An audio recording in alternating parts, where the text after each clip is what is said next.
எல்லாருக்கும் வணக்கம். நாங்கள் எங்கள் வீட்டு பின்னாடி இருக்க தோட்டத்தில் வந்து வாழைப்பூ பறிக்கலான்னு வந்தோம். வாங்க வாழைப்பூ பறிக்கலாம். இங்கே பாரு போண்டா கோழிய, போண்டா கோழி. இது வந்து நேந்திரம்பழம். ஃபுல்லாகவே வந்து 1 ஏக்கருக்கு மேலே வாழைப்பூ தோட்டம் தான். வாழை மரம் வந்து ஃபுல்லாக போட்டிருக்குறாங்க. இது வந்து ஃபுல்லாகவே நேந்திரம்பழம். நேந்திரம்பழம் வந்து 1 கிலோ 80 ரூபா எங்கள் ஊரில் போகிறது. உங்கள் ஊரில் என்ன ரேட்டு போகுதுன்னு நீங்களே சொல்லுங்கள். மேலே இருக்குது வாழைப்பூ. இந்த மசாலையை வச்சு படிமா அம்மா.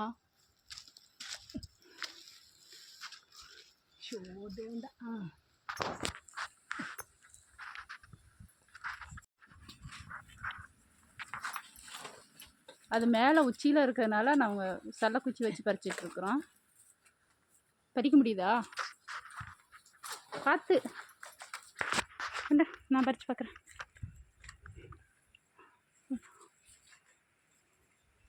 கிராஸாக ரெண்டுக்கும்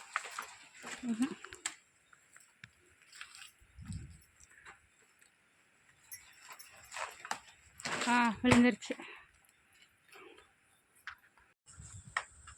பார்த்து பார்த்து தெரியுமா? கிராஸாக இல்லை அப்படியே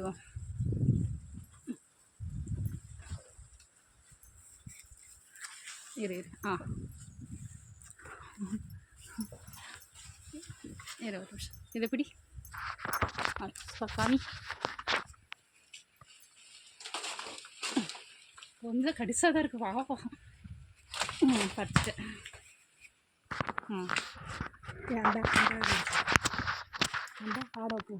அடுத்து ஒரு வாழைப்பூ பறிக்கிறேன்.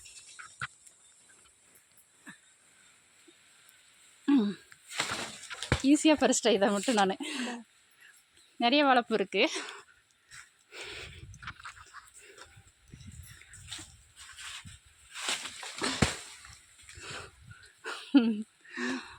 கரெக்டாக பறிச்சிட்டேன். ஒரு கையில் வீடியோ எடுத்துக்கிட்டே ஒரு கையில் பறிச்சிட்டே இல்லை நான். அப்பா அங்கே இருக்கு.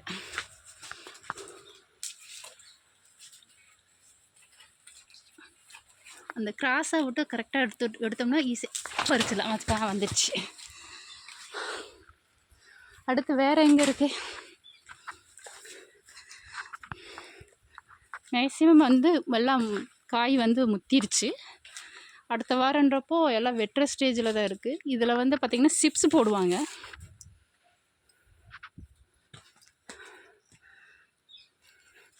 இதில் வந்து சிப்ஸ் போடுற ஸ்டேஜுக்கு வந்தாச்சு. ஒரு சில மரங்கள் மட்டும்தான் வந்துட்டு கொஞ்சம் பிஞ்சாக பூவாக இருக்குது. இதெல்லாம் இன்னும் பார்த்திங்கன்னா இன்னும் பெருசாகவே ஆகலை. இப்போ பிஞ்சாக தான் இருக்குது.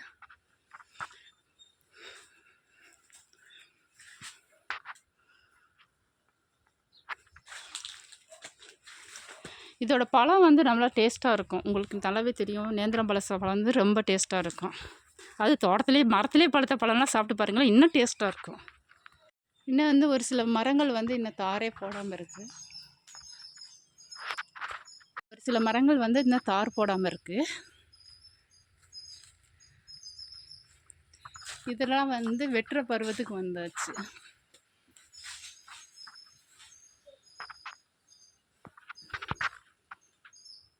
பூ மேலே பறிச்சிட்டு வந்திருக்கேன். அதில் வந்து ஒரு 2-3 பூ மட்டும் எடுத்து நான் வந்து முட்டை பொரியல் பண்ணலான் இருக்கேன். வாழைப்பூ போட்டு. எங்கள் சேனலை சப்ஸ்கிரைப் பண்ணாதவங்க சப்ஸ்கிரைப் பண்ணிடுங்க. பூக்கு வந்து 4-5 பச்சை மிளகாவும் 2 பெரிய வெங்காயம், அப்புறம் வந்து அந்த உள்ளர நரம்பாட்டம் இருக்கும்ல, அந்த இதை வந்து நான் சரி பண்ணி எடுத்து வச்சுருக்கிறேன். இதை வந்து சின்ன சின்னதாக நான் கட் பண்ண போகிறேன். வாழைப்பூ வந்து சின்ன சின்னதாக கட் பண்ணியாச்சு. ஆனால் என்ன, வாழைப்பூ கட் பண்ணால் கை வந்து இந்த மாதிரி ஆகும். அதை வந்து சோப்பு போட்டு கழுவிட்டோம் அப்படின்னா கொஞ்சம் அப்படியே மாறிடும். கொஞ்சம் அதுக்கப்புறம் தேங்காய் எண்ணெய் போட்டு நீங்கள் கை கழுவிடுங்க. வாழைப்பூ வந்து என்னோட இந்த சட்டிக்குள்ளே போட்டு நான் வேக வச்சுட்ருக்கிறேன். தேவையான அளவு கல் உப்பு போட்டுக்கலாம். வாழைப்பூவை வந்து நான் ஏன் வேக வைக்கிறேன்னா, இது கொஞ்சம் வந்து துவர்ப்பு சக்தி அதிகமாக இருக்கும். சத்து வந்து அதிகமாக இருக்கனால கொஞ்சம் பேத்துக்கு சாப்பிட பிடிக்காது. அதனால் வந்து வேக வச்சோம்னா கொஞ்சம் நான் சாப்பிட்றதுக்கு கொஞ்சம் ஈஸியாக இருக்கும். பூ வெந்துருச்சு. இப்போ நம்ம வந்து கடாயில் வந்துட்டு கொஞ்சம் ஆயில் ஊற்றிட்டு கடுகு போட்டுக்கலாம்.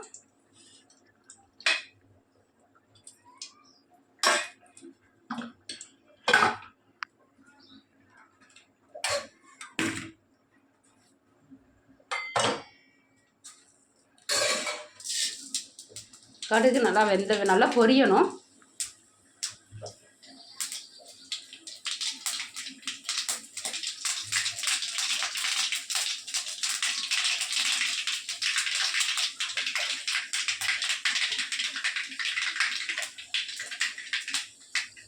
நம்ம வெட்டி வச்சுருக்க வெங்காயம், பச்சை மிளகா, கருவேப்பிலை 3ஐயும் போட்டு வதக்குறோம்.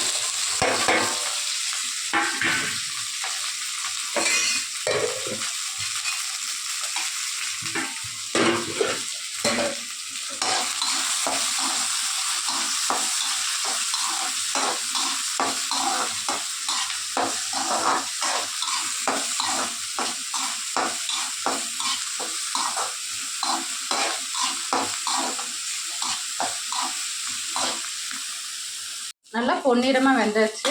நம்ம வேக வச்சு எடுத்து வச்சுருக்கிற வாழைப்பூ வந்து போட்டு அதையும் கொஞ்சம் வணக்குறோம்.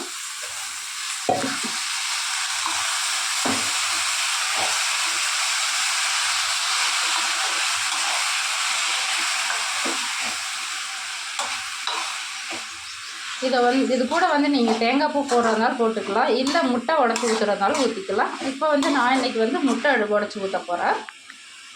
வாழைப்பூ நல்லா வதங்கிருச்சு. வாழைப்பூ ஏன் செய்கிறோம் அப்படின்னு தெரியுங்களா? 15 நாளைக்கு ஒரு தடவை கண்டிப்பாக இதை சாப்பிட்ணும். உங்கள் வீட்டில் பெரியவங்க இருந்தாங்கன்னா கண்டிப்பாக சிலரெல்லாம் மாத்திரை மருந்து சாப்பிடுவாங்க. அவங்க வந்து இந்த மாதிரி வாழைப்பூ சாப்பிட்டாங்க அப்படின்னா அவங்களோட கிட்னி வந்து எந்த பிரச்சனையும் வந்து அதிகமாக வராமல் இது பாதுகாத்துக்கிறோம். நான் வந்து 2 முட்டை யூஸ் பண்ண போகிறேன் வாழைப்பூவோட. நல்லா வணங்கினதுக்கு அப்புறம் தான் வந்து முட்டை வந்து உடச்சி ஊற்றணும். உப்பு வந்து ஆல்ரெடி நம்ம வேக வைக்கிற போதே நம்ம உப்பு போட்டுறோம், அதனால் இப்போல்லாம் உப்பு போட தேவையில்லை.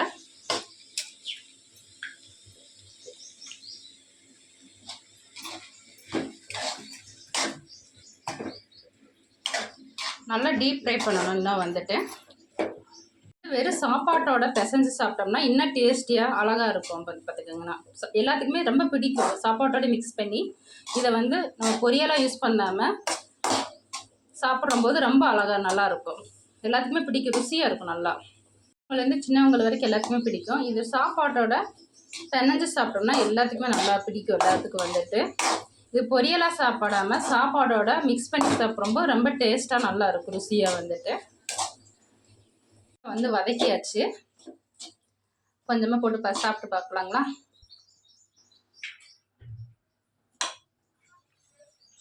சூடாக இருக்குது.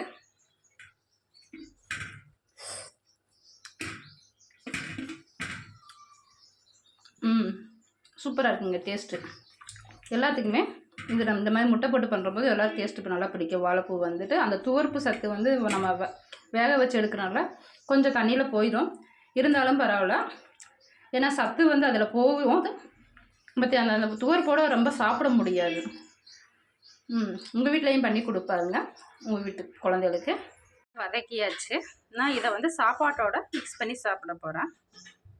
சாப்பாட்டோட பிணைஞ்சு சாப்பிட போகிறேன். வாங்க நீங்களும் சாப்பிட்லாம்.